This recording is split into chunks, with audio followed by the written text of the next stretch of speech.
feed it. But my main question is, do we work when we're in heaven? Because I've got some employment things that I'm thinking I'd like to do. Yeah.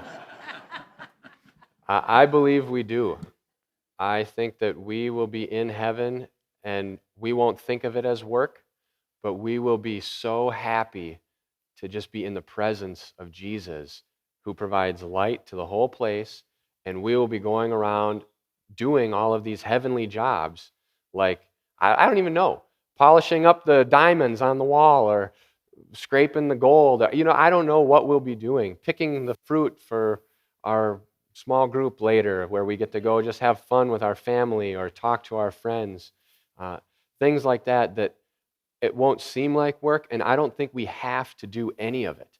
I don't think it's like, okay, today here's your assignment. This is what you must do. I don't think we have that. We do when he